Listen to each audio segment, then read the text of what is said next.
धरती पे तेरा ठिकाना नहीं, तेरा बसेरा है चमन। अब लौट चले इस जहां से दूर, प्यारे अपने वतन।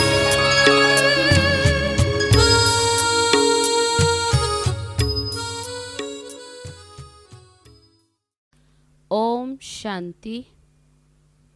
आज 14 अक्टूबर 2021।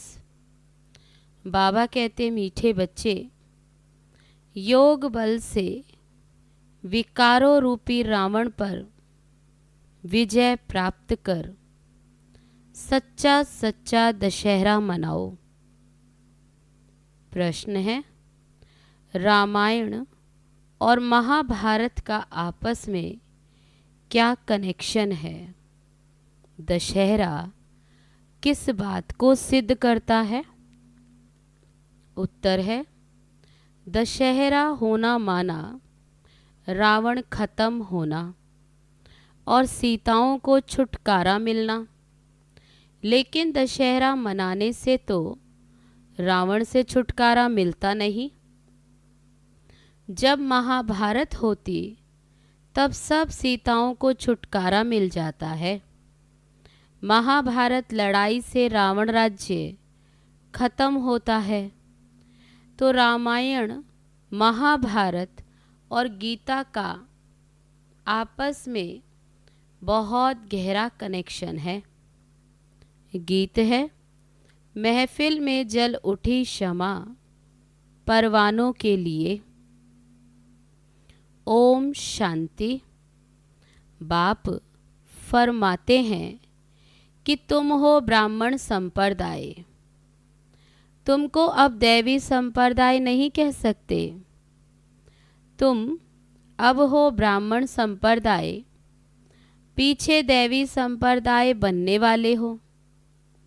ये जो रामायण है, आज जैसे इनका रामायण पूरा होने वाला है, दशहरे की मुरली है, तो बाबा ने कहा जैसे आज दशहरे पर इनका रामायण पूरा होने वाला, परंतु पूरा होता ही नहीं।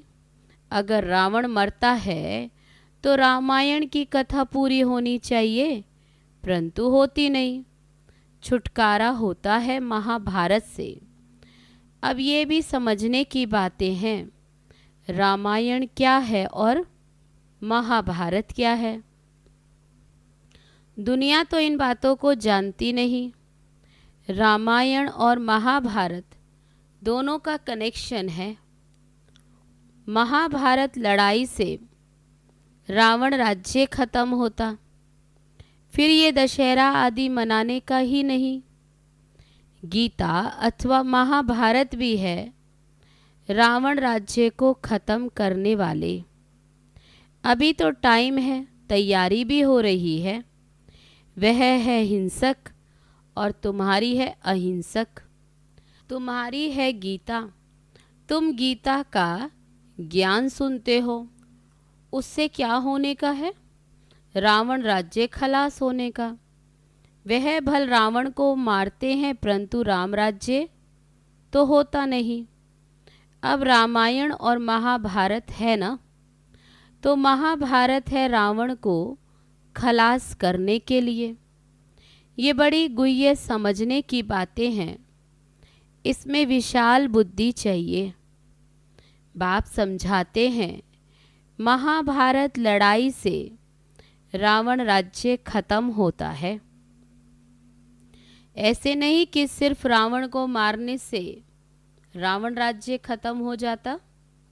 उसके लिए तो संगम चाहिए। अब संगम है। अब तुम तैयारी कर रहे हो रावण पर विजय पाने की। इसमें ज्ञान के अस्त्र शस्त्र चाहिए। वह नहीं जैसे दिखाते हैं रावण और राम की युद्ध हुई। ये शास्त्र सब हैं भक्ति मार्ग के। अभी तुम रावण राज्य पर विजय पाते हो योग बल से। ये हो गई गुप्त बात। 5 विकारों रूपी रावण पर तुम्हारी विजय होती है। किससे? गीता से। बाबा तुमको ये गीता सुना रहे हैं। भागवत तो है नहीं। भागवत में दिखाते कृष्ण चरित्र, कृष्ण के चरित्र तो कुछ है नहीं। तुम जानते हो जब विनाश होगा, महाभारी लड़ाई लगेगी, उनसे ही रावण राज्य खत्म होगा। सीढ़ी में भी दिखाया गया है, जब से रावण राज्य शुरू हुआ तब से भक्ति मार्ग शुरू हुआ। ये तुम ही जानते हो। गीता का कनेक्शन महाभारत लड़ाई से है। तुम गीता सुनकर राज्य पाते हो और लड़ाई लगती है सफाई के लिए। बाबा कहते ये गीता सुनकर तुम राज्य पाते हो और लड़ाई लगती है इस पुरानी दुनिया की सफाई के लिए। बाकी भागवत में चरित्र आदि वे फालतू हैं। शिव पुराण में कुछ भी नहीं है। नहीं तो गीता का नाम होना चाहिए शिव पुराण। शिव बाबा बैठ ज्ञान देते हैं। सबसे ऊंची है गीता। गीता सब शास्त्रों से छोटी है और सब पुस्तक बहुत बड़े बनाए हैं। मनुष्यों की जीवन कहानी भी बहुत बड़ी बड़ी बनाई। नेहरू ने शरीर छोड़ा, उनके कितने बड़े वॉल्यूम बनाते। ये गीता शिव बाबा के वॉल्यूम्स की कितनी बड़ी होनी चाहिए। बाबा कहते शिव बाबा के वॉल्यूम्स की ये गीता कितनी बड़ी होनी चाहिए, परंतु गीता कितनी छोटी है, क्योंकि बाप सुनाते ही एक बात है। क्या बात सुनाते हैं शिव बाबा? कि मुझे याद करो तो विकर्म विनाश होंगे और चक्र को समझो। बस इसलिए गीता छोटी बना दी। ये ज्ञान है कंठ करने का। तुमको मालूम है गीता का लॉकेट बनाते, उसमें छोटे अक्षर होते। अब बाबा भी तुम्हारे गले में लॉकेट पहनाते हैं, त्रिमूर्ति और राजाई का। बाबा कहते हैं गीता है 2 अक्षर, अलफ और बे। ये है गुप्त मंत्र का लॉकेट, मन मनाभव। मुझे याद करो तो विकर्म विनाश होंगे। तुम्हारा काम है योग बल से विजय पाना। तुम्हारे लिए सफाई भी चाहिए। बाप समझाते हैं कि तुम्हारे योग बल से ही रावण राज्य का विनाश होना है। रावण राज्य कब शुरू हुआ ये भी जानते हैं। ये ज्ञान बड़ा सहज है, सेकंड की बात है। 84 जन्मों की सीढ़ी में भी इतने इतने जन्म लिए, कितना सहज है। बाप है ज्ञान का सागर, ज्ञान सुनाने ही आते हैं। तुम सब मुरली के कागज इकट्ठे करो तो ढेर हो जाए। बाबा ने कितनी मुरली सुनाई, ज्ञान का सागर है शिव बाबा। बाबा कहते सारे मुरली के कागज इकट्ठे करो तो ढेर हो जाए। बाप डिटेल में समझाते हैं। नटशेल में तो कहते हैं अलफ को याद करो बस। बाकी टाइम किस में लगाते हैं? तुम्हारे सिर पर पापों का बोझा बहुत है, वह याद से ही उतरना है। इसमें ही मेहनत लगती है। घड़ी घड़ी तुम भूल जाते हो। तुम बाबा को याद करते रहो तो कभी विघ्न नहीं पड़ेंगे। देही अभिमानी बनने से विघ्न पड़ते हैं। देही अभिमानी बनते हो अंत में, फिर आधा कल्प कुछ विघ्न नहीं पड़ता। ये कितनी गुह्य बातें हैं समझने की। शुरू से लेकर कितना सुनाते आए, फिर भी कहते सिर्फ अलफ बे को याद करो बस। झाड़ का विस्तार है, बीज तो छोटे से छोटा होता है और झाड़ कितना बड़ा निकलता। बाबा कहते बीज तो छोटा और झाड़ कितना बड़ा निकलता। आज दशहरा है। अब बाबा समझाते रामायण का महाभारत से क्या संबंध है? रामायण तो भक्ति मार्ग का है, आधा कल्प से चला आता। गोया अब रावण राज्य चल रहा है, फिर महाभारत आएगा तो रावण राज्य खत्म हो जाएगा, राम राज्य शुरू हो जाएगा। रामायण और महाभारत में क्या फर्क है? बाबा पूछते, दोनों में क्या फर्क है? राम राज्य की स्थापना और रावण राज्य का विनाश होने का है। गीता सुनकर तुम विश्व के मालिक बनने लायक बनते हो। गीता और महाभारत भी अभी के लिए है, रावण राज्य खत्म होने के लिए। बाकी उन्होंने जो लड़ाई दिखाई वे रॉन्ग है। लड़ाई है 5 विकारों पर जीत पाने की।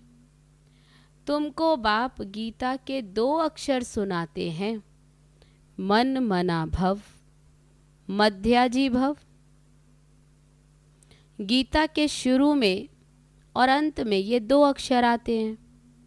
बच्चे समझते हैं बरोबर गीता का ये एपिसोड चल रहा है, परंतु किसको कहेंगे तो कहेंगे कृष्ण कहाँ है।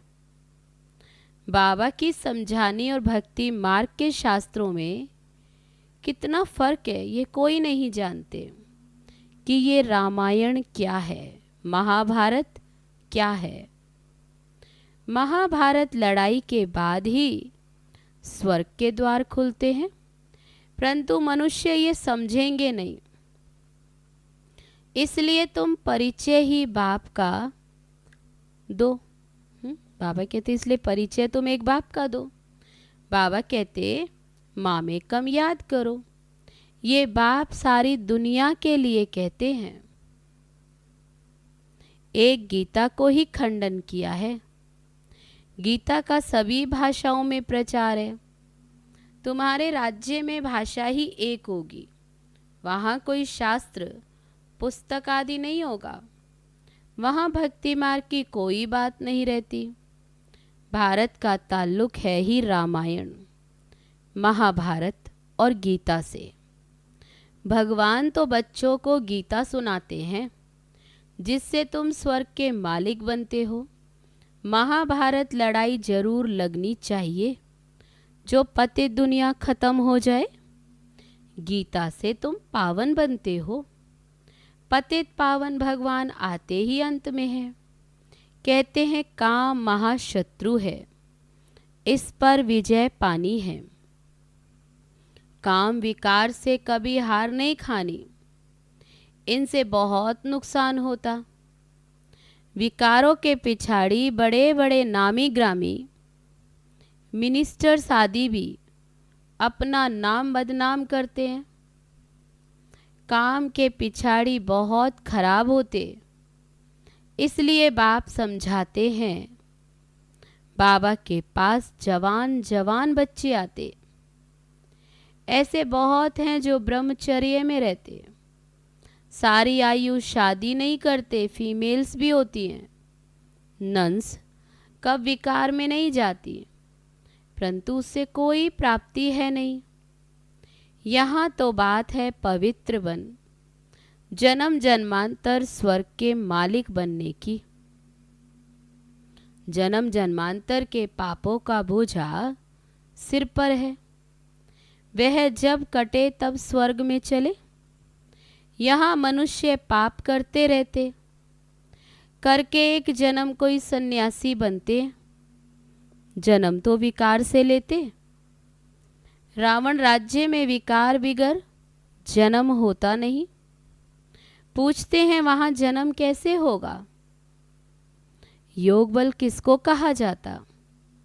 ये पूछने की दरकार नहीं, वह है ही संपूर्ण दुनिया। रावण राज्य ही नहीं तो प्रश्न ही नहीं उठ सकता। सब साक्षात्कार होंगे। जब बूढ़े होते हैं तो ये साक्षात्कार होता कि अब मैं जाकर बच्चा बनूंगा, माता के गर्भ में आऊंगा। ये नहीं मालूम रहता कि फलाने घर में जाऊंगा, सिर्फ अब छोटा बच्चा बनना है। मोर और डैल का मिसाल है ना। वे आंखों के आंसू से गर्भ होता है। पपीते के झाड़ में भी एक मेल और एक फीमेल का झाड़ होता है। एक दो के बाजू में होने से वे फल देते, ये भी वंडर है। जब जड़ चीजों में भी ऐसा है तो चैतन्य में, सतयुग में क्या नहीं हो सकता। ये सब डिटेल आगे चलकर समझ में आ जाएगा। मुख्य बात है तुम बाप को याद कर तमो प्रधान से सतो प्रधान बन वर्षा ले लो। फिर वहाँ की रस्म जो होगी सो देखेंगे। तुम योग बल से विश्व के मालिक बनते हो तो बच्चा क्यों नहीं पैदा हो सकता। ऐसे ऐसे प्रश्न बहुत पूछते हैं।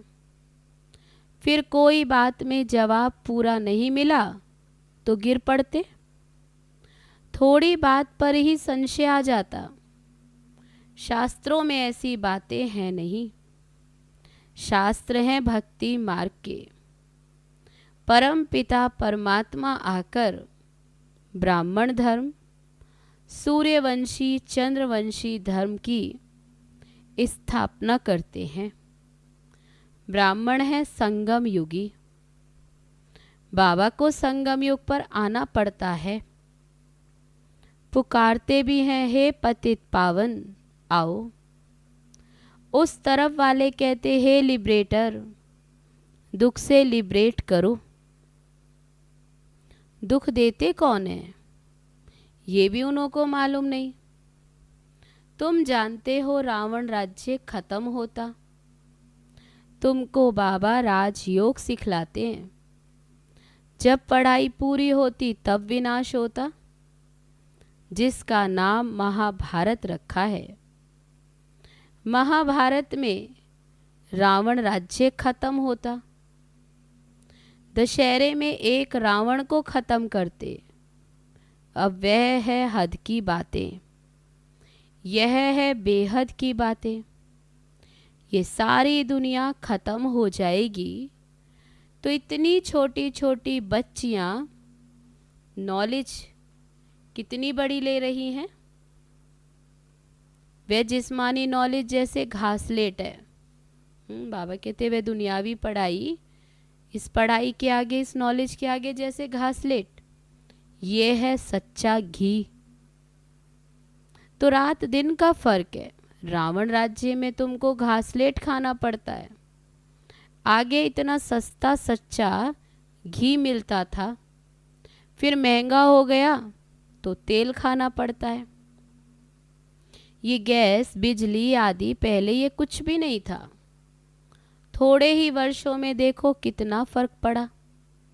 अभी तुम जानते हो ये सब खत्म होने वाला है।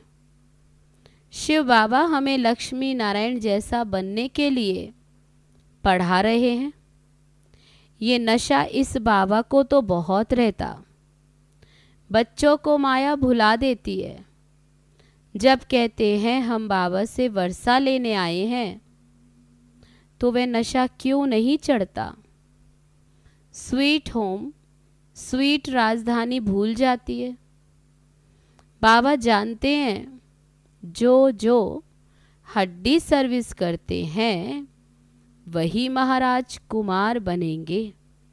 बाबा कहते जो यहाँ हड्डी सर्विस करते वही महाराज कुमार बनेंगे। तुमको ये नशा क्यों नहीं रहता? क्योंकि याद में नहीं रहते, सर्विस में पूरा तत्पर नहीं रहते। कभी तो सर्विस में उछल पड़ते हैं और कभी ठंडे हो जाते हैं। ये हर एक अपने से पूछो, ऐसा होता है ना? कभी कभी भूले भी हो जाती। इसलिए बाबा समझाते हैं कि जबान बड़ी मीठी चाहिए, सबको राजी करना है, किसको आवेश ना आए। बाबा कितना प्यार का सागर है। अब गऊ कोस बंद कराने के लिए कितना माथा मारते हैं। बाबा कहते सबसे बड़ा कोस है काम कटारी चलाना सबसे बड़ी हत्या। पहले तो ये बंद करो, बाकी वह कोई बंद होने का नहीं, कितना माथा मारते। ये काम कटारी दोनों को ही नहीं चलानी। कहाँ मनुष्य की बात और कहाँ बाप की बात। जो काम विकार को जीतेंगे वही पवित्र दुनिया का मालिक बनेंगे। अच्छा, मीठे मीठे सिक्की लदे बच्चों प्रति माता पिता बाप दादा का याद प्यार और गुड मॉर्निंग। रूहानी बाप की रूहानी बच्चों को नमस्ते। हम रूहानी बच्चों की रूहानी बाप दादा को नमस्ते नमस्ते। ओम शांति। अब है धारणा के लिए मुख्य सार। पहली पॉइंट, बाप समान प्यार का सागर बनना है। कभी भी आवेश में नहीं आना है। अपनी जबान बड़ी मीठी रखनी है। सबको राजी करना है। दूसरी पॉइंट, हड्डी सर्विस करनी है। नशे में रहना है कि अब ये पुराना शरीर छोड़ जाकर प्रिंस प्रिंसेस बनेंगे। अब है आज का वरदान। सेवा की लगन द्वारा लौकिक को अलौकिक प्रवृत्ति में परिवर्तन करने वाले निरंतर सेवाधारी भव। सेवाधारी का कर्तव्य है निरंतर सेवा में रहना। चाहे मनसा सेवा हो, चाहे वाचा व कर्मणा सेवा हो। सेवाधारी कभी भी सेवा को अपने से अलग नहीं समझते। जिनकी बुद्धि में सदा सेवा की लगन रहती है, उनकी लौकिक प्रवृत्ति बदलकर ईश्वरीय प्रवृत्ति हो जाती है। सेवाधारी घर को घर नहीं समझते, लेकिन सेवा स्थान समझकर चलते हैं। सेवाधारी का मुख्य गुण है त्याग। त्याग वृत्ति वाले प्रवृत्ति में तपस्वी मूर्त होकर रहते हैं, जिससे सेवा स्वतः होती है। अब है आज का स्लोगन। अपने संस्कारों को दिव्य बनाना है तो मन बुद्धि को बाप के आगे समर्पित कर दो। अच्छा, ओम शांति।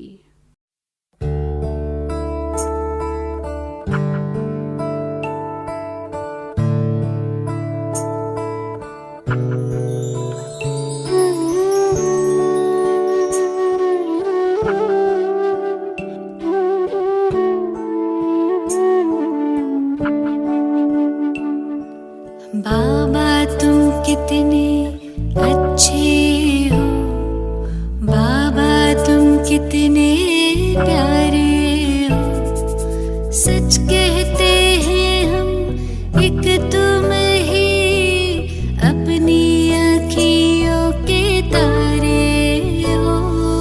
बाबा तुम कितने अच्छे हो, बाबा तुम कितने प्यारे हो। सच कह